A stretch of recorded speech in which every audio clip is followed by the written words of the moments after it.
Tuhan memperhatikan tetesan air mata setiap orang yang hidup takut akan Dia. Dalam pencobaan, dalam persoalan, Dia berikan kekuatan.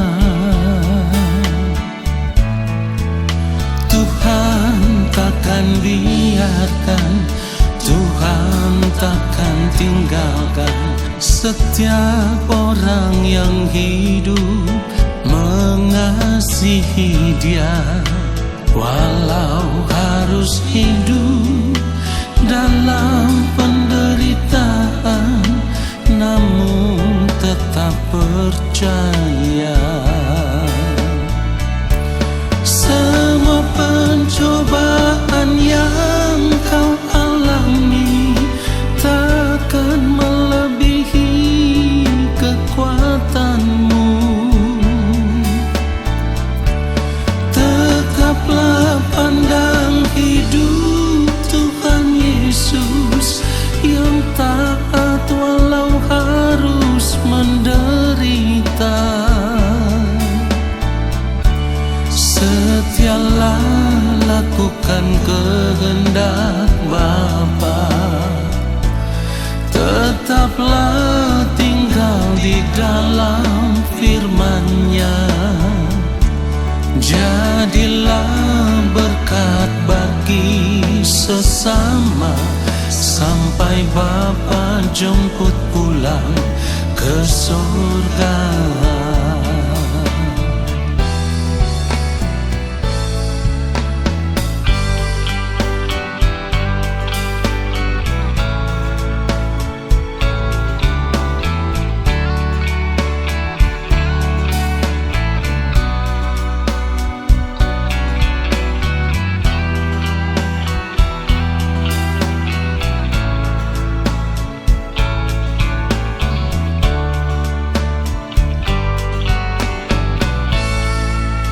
Tuhan takkan biarkan, Tuhan takkan tinggalkan setiap orang yang hidup mengasihi Dia. Walau harus hidup dalam penderitaan, namun tetap percaya. Semua pencobaan yang kau alami takkan melebihi kekuatanmu. Tetaplah pandang hidup Tuhan Yesus yang taat walau harus menderita.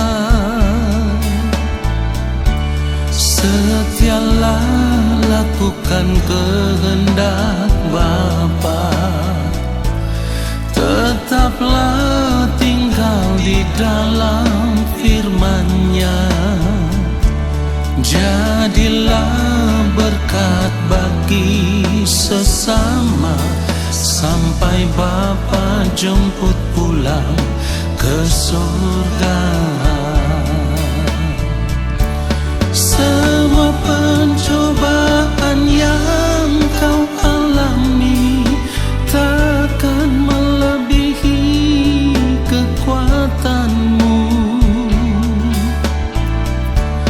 Tetaplah pandang hidup Tuhan Yesus yang taat walau harus menderita.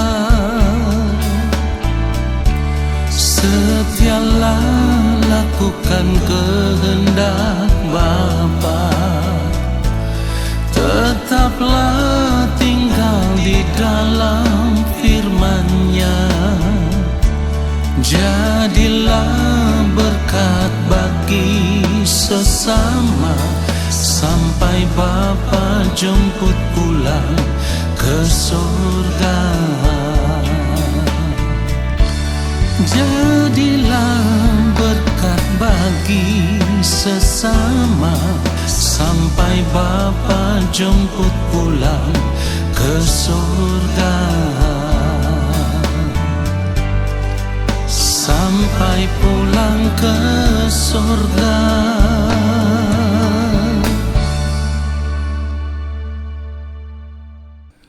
Mari kita siapkan hati kita, saudaraku. Arahkanlah hati dan pikiran kita hanya tertuju kepada Allah Bapa di sorga.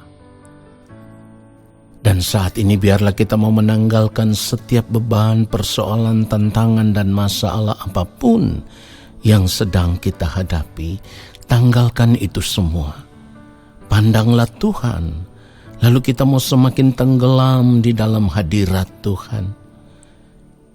Kita mau menanti-nantikan Tuhan. Kita mau menanti-nantikan lawatannya atas kehidupan kita saat ini. Dan kebenaran firman Tuhan itulah yang akan memberkati setiap orang yang merindukan Tuhan. Allah Bapa yang Maha Kudus, Allah yang Maha Mulia, Allah yang Maha Agung. Kembali kami semua anak-anak-Mu mau duduk diam di hadapan Bapa, dimanapun kami berada, dalam keadaan seperti apapun kami saat ini. Kami mau menyediakan waktu yang khusus untuk berdiam diri di hadapan Bapa. Kami mau menanti-nantikan Bapa berbicara bagi kami. Kami merindukan kebenaran firman-Mu. Kami rindu mendengar suara Bapa berbicara bagi kami lewat setiap kebenaran firman yang akan kami dengar. Karena firman-Mu itulah yang akan menuntun kami. Di dalam pimpinan kuasa Roh Kudus kami akan berjuang untuk terus hidup seturut dengan firman-Mu. Hidup di dalam kebenaran-Mu ya Tuhan. Supaya kehidupan kami ditemukan Bapa benar-benar berkenan di hadapan Bapa. Maafkan ketidaktepatan hidup kami. Ampunilah segala pelanggaran dan dosa kami ya Tuhan. Supaya ketika kami berdiam diri di hadapan Bapa, kami ada dalam keadaan berkenan. Roh Kudus Tuhan yang akan mengurapi kami, memberikan kami hikmat pengertian untuk mengerti setiap kebenaran firman yang kami dengar. Bapa, hamba-Mu hanyalah alat. Hamba tidak dapat berbuat apa-apa jika Bapa tidak menaruh perkataan dan perkataan di dalam lidah bibir mulut hamba untuk disampaikan.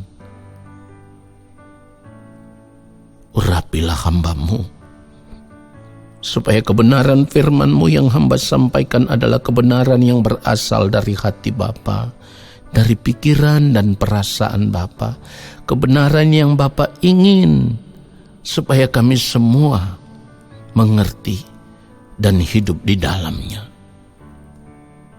Di dalam nama Tuhan Yesus Kristus, kami siapkan hati kami untuk menerima kebenaran firman Tuhan saat ini.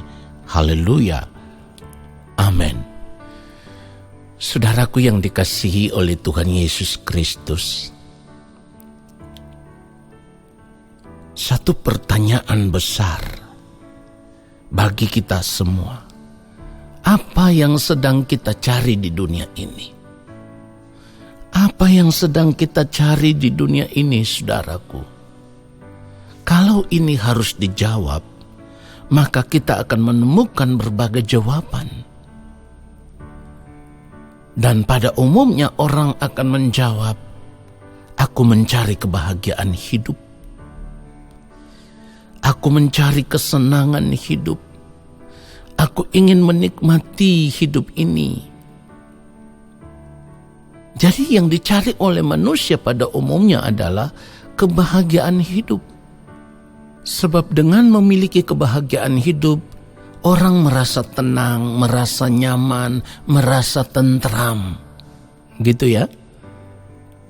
Tetapi apakah sebagai orang percaya kita juga mencari kebahagiaan hidup di dunia ini? Apakah sebagai orang percaya kita juga mau berjuang untuk mencari kenyamanan hidup, kesenangan hidup di dunia ini, saudaraku?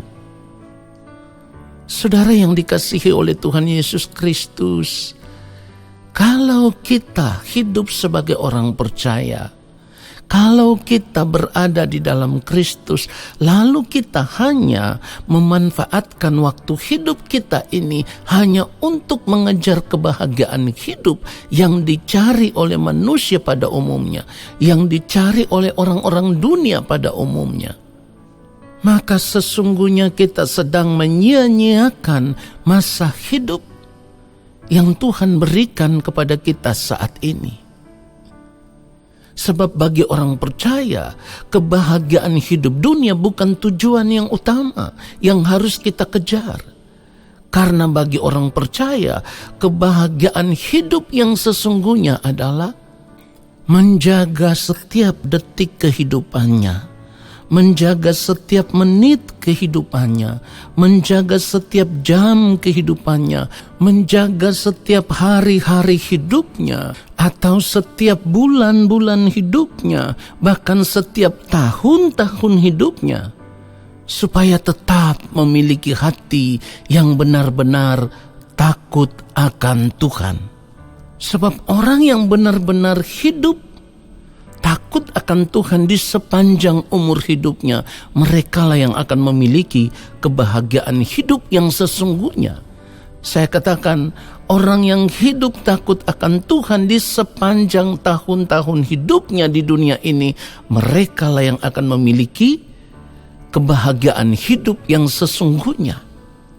Artinya sebagai orang percaya, kalau kita terus berjuang untuk menjaga hari-hari hidup kita atau tahun-tahun hidup kita, tetap hidup di dalam takut akan Tuhan, maka suatu hari nanti, saudaraku, kita akan menemukan kebahagiaan hidup yang sesungguhnya, kebahagiaan hidup yang tidak akan pernah berakhir, yang akan kita nikmati sampai selama-lamanya.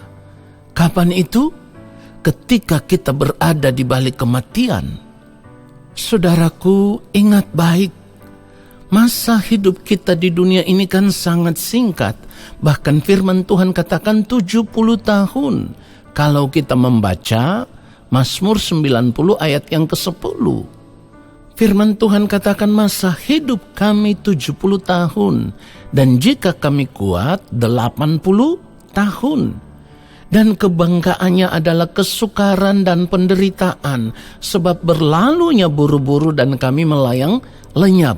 Saudara perhatikan, hanya 70 tahun masa hidup di dunia ini, lalu kalau sudah sampai 80 tahun, tidak ada kebanggaan yang lain kalau sudah di usia 80 tahun. Kebanggaannya itu adalah kesukaran dan penderitaan. Saudara perhatikan itu? Ya benar, apa yang firman Tuhan katakan. Jangankan 80 tahun, masih 40 tahun, 45 tahun, 50 tahun. Kebanggaannya apa, saudaraku? Sudah mulai diabetes, ya. Kolesterol sudah tinggi. Lalu sudah mulai hipertensi. Apalagi sudah mulai asam urat. Saudaraku, keadaan hidup seperti ini sekalipun kita memiliki segala sesuatu, kekayaan, kelimpahan, kemewahan. Iya, mungkin kita masih bisa mempergunakan uang yang kita punya untuk membeli vitamin atau obat-obat yang dapat mengobati diabetes, asam urat, kolesterol, dan sebagainya. Tetapi saya mau katakan, keadaan seperti itu hanya membuat kita bisa hidup di dalam kecemasan. Karena apa? Kalau sudah diabetes, mau minum yang manis-manis salah. Sudah nggak bisa dinikmati. Lihat orang makan es krim, kita tidak bisa makan es krim. Ya, karena sudah diabetes. Mau makan daging salah, ada kolesterol. Atau mau makan makanan yang lain, yang rasanya begitu enak, tidak bisa dinikmati juga, saudaraku, karena juga ada hipertensi. Ada asam uratnya juga. Saudaraku, Jadi apakah ini yang dinamakan kebahagiaan hidup? Saudaraku, sekalipun kita punya segala sesuatu yang membuat kita bisa menikmati hidup ini, tetapi kalau kebahagiaan hidup itu hanya bisa kita nikmati sampai 70 atau 80 tahun, apakah arti kebahagiaan hidup seperti itu? Sebab kalau kita memberi diri kita hanya untuk menikmati kebahagiaan hidup dunia ini, kebahagiaan yang hanya sementara ini, lalu nantinya ketika di balik kematian, Tuhan berkata Tuhan tidak pernah mengenal kita sebagai anak-anaknya. Karena selama hidup di dunia ini, kita tidak menjaga hari-hari hidup kita, tahun-tahun hidup kita, di dalam hidup takut akan Dia. Dan Tuhan berkata Tuhan tidak kenal kita sebagai anak-anaknya. Maka yang akan kita tuai adalah malapetaka hidup, kengerian hidup, karena akan terbuang ke dalam kebinasaan kekal.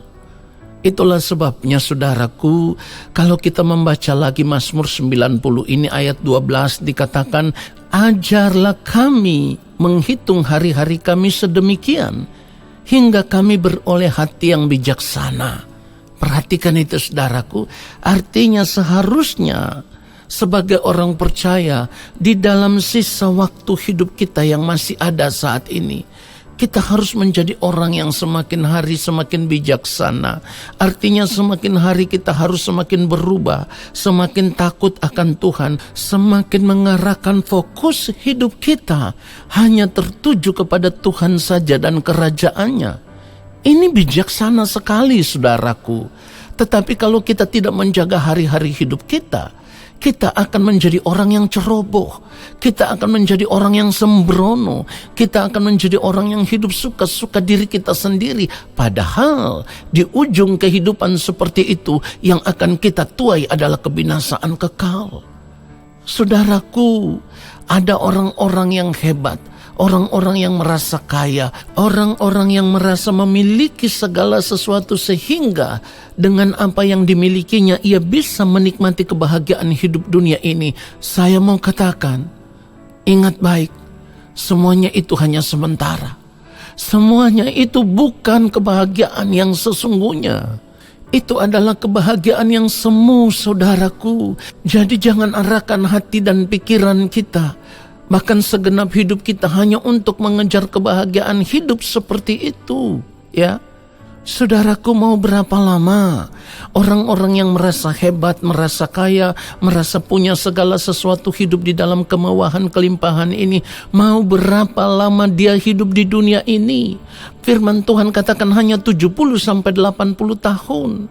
Kalaupun lebih, saudaraku, itu tidak akan membuat dia mencapai kebahagiaan hidup yang sesungguhnya. Karena apa?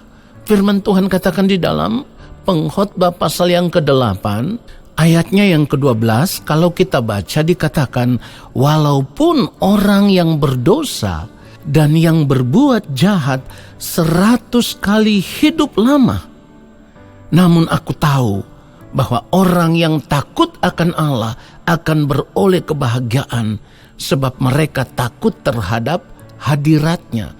Jadi saudaraku, sekalipun kita memiliki segala sesuatu, kita memiliki hidup yang berkecukupan, hidup yang berkelebihan, kita memiliki harta kekayaan, kemewahan, kelimpahan. Tetapi kalau kita mempergunakan itu semua hanya untuk menikmati dunia ini dengan segala kesenangannya, dan hanya membuat kita menjadi orang yang berdosa, dan itu merupakan kejahatan di mata Allah. Saudaraku, sekalipun kita bisa hidup 100 kali hidup lamanya, artinya kalau firman Tuhan katakan kita hidup hanya 70 sampai 80 tahun, kalaupun 100 kali lebih lama daripada itu, saya mau katakan, jangankan 100 kali hidup lebih lama daripada itu, 1000 kali hidup lebih lama daripada itu, 1.000.000 kali hidup lebih lama daripada itu, tetapi pada akhirnya nanti di hadapan Tuhan, kita ditolak oleh Tuhan, kita tidak dikenal oleh Tuhan, oleh karena dosa dan kejahatan yang kita lakukan di sepanjang hari-hari hidup kita. Karena kita hanya berjuang untuk menikmati kebahagiaan hidup dunia, menikmati dunia ini dengan segala kesenangannya. Bukankah ini adalah malapetaka yang besar yang akan kita tuai di kekekalan? Bukankah ini adalah kengerian yang sangat dahsyat yang seharusnya membuat kita takut dan gentar, saudaraku? Jadi kalau kita hidup sebagai orang percaya, kita hanya mau memanfaatkan Tuhan supaya Tuhan bisa mengabulkan setiap permohonan doa kita, pergumulan kita. Lalu kalau semua itu sudah terkabul, kita bisa menikmati dunia ini dengan segala kesenangannya. Saya mau katakan, kita sedang menggiring kehidupan kita ke dalam kebinasaan kekal. Itu yang harus kita sadari, saudaraku. Jadi kalau kita hidup sebagai orang percaya saat ini, kita berada di dalam Kristus, seharusnya kita tidak mengarahkan fokus hidup kita kepada kebahagiaan hidup dunia ini. Tetapi yang kita kejar adalah kebahagiaan hidup yang kekal, yang tidak akan pernah lenyap, yang tidak akan pernah hilang, yang akan terus kita nikmati dan tidak akan pernah berakhir, saudaraku. Dan untuk mencapai kebahagiaan hidup yang satu ini, tidak ada cara lain selain kita harus hidup benar-benar takut akan Tuhan di dalam sepanjang hari-hari hidup kita. Karena firman Tuhan berkata dengan sangat jelas bahwa orang yang takut akan Allah akan beroleh kebahagiaan. Perhatikan itu, orang yang takut akan Allah akan beroleh kebahagiaan. Ini kebahagiaan yang sesungguhnya, kebahagiaan yang tidak pernah berakhir, saudaraku. Kalau kita melihat kebenaran firman Tuhan, ucapan berbahagia, kalimat berbahagia yang pertama-tama diucapkan oleh Tuhan Yesus Kristus adalah kalimat berbahagia yang ditujukan kepada orang-orang yang miskin di hadapan Allah. Dikatakan begini, Matius pasal yang kelima ayatnya yang ketiga, berbahagialah orang yang miskin di hadapan Allah, karena merekalah yang empunya kerajaan Allah. Saudaraku, perhatikan ini. Sebagai orang percaya kita tahu bahwa tujuan akhir dari kehidupan kita di dunia ini adalah kerajaan Allah Bapa di sorga. Tetapi kalau selama kita hidup di dunia ini, kita tidak memiliki hati yang benar-benar merasa miskin di hadapan Allah, maka hidup kita tidak berkenan kepada Allah. Sekalipun hari ini kita memiliki segala sesuatu, ya, kita punya kemewahan, kelimpahan, kekayaan, kita punya pangkat jabatan, kita punya kedudukan yang tinggi, kita dipandang sebagai orang yang terhormat, orang yang terpandang, saudaraku.